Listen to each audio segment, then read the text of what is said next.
Dans le cadre des premières récompenses d'entreprise au Cameroun, une place toute particulière sera consacrée aux femmes avec un sommet autour du leadership féminin. Si leurs contributions à des postes de décision ne sont plus remises en question, eh bien, elles ont encore beaucoup de peine à s'imposer dans ce domaine, à se faire une place. Finalement, dans le top management, il semble donc nécessaire d'entretenir les femmes sur les meilleures pratiques de leadership qui auront une incidence sur la progression de leur carrière. Eh bien, on en parle aujourd'hui avec Adeline Cédé. Elle est directrice de FABA Magazine et organisatrice de cet événement auquel je faisais allusion à l'instant. Adeline, merci d'être avec nous ce matin sur le Morning Call. On dirait une rencontre de plus, non, en ce qui concerne le leadership féminin. Avez-vous des arguments pour justifier ce type d'événement? Je pense que les femmes n'en font pas assez pour se créer des opportunités, d'autant plus qu'il y a beaucoup de choses qui nous affectent aussi bien dans notre travail que notre environnement. Donc les femmes ont besoin de se mettre ensemble, promouvoir une collaboration pour éviter ainsi de passer à côté de beaucoup d'opportunités dans nos communautés et dans nos sociétés.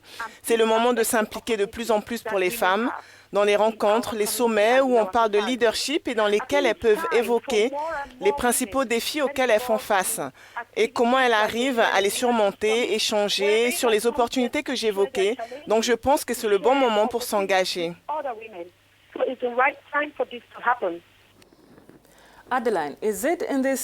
Est-ce en ce sens que vous faites la promotion d'une sorte de plateforme?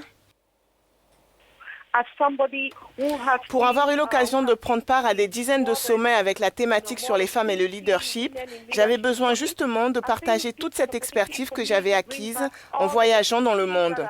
En tant que directrice de publication de Fab Afrique Magazine, j'ai interviewé tellement de femmes dans ma vie et j'ai été touchée par leurs histoires. Après avoir couché ces histoires sur le papier, je veux maintenant quelque chose de plus vivant.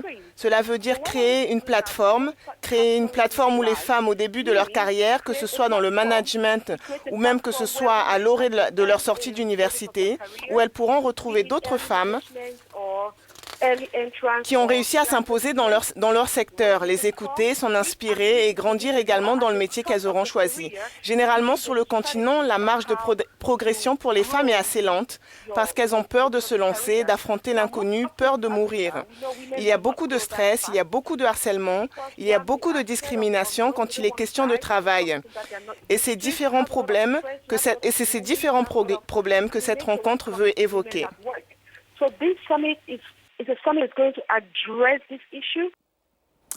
Alors pour terminer, Adeline, vous venez de vous engager, des consoeurs et vous, auprès des Nations Unies pour promouvoir la paix et la sécurité. Pouvez-vous nous en dire un peu plus? Nous avons été réunis par le Bureau des Nations Unies en Afrique centrale pour mettre en place une plateforme pour les femmes dans le domaine de l'édition des magazines. Il est question de développer un autre agenda, d'utiliser nos magazines dans le but de promouvoir la sécurité et la paix. Il faut dire que de nombreux magazines ont fait faillite, aussi bien en Afrique que dans le monde. Donc c'était une opportunité pour les Nations Unies de travailler avec les magazines qui sont encore opérationnels. Ce regroupement que nous avons créé, les femmes éditrices en Afrique centrale, nous avons donc mis en place cette plateforme et il est question tous les 3 mois de voir dans quelle mesure nous pouvons décider ensemble comment on peut mener cette campagne, partager des informations, promouvoir la sécurité, la paix, pas seulement dans la société, mais aussi dans nos environnements professionnels.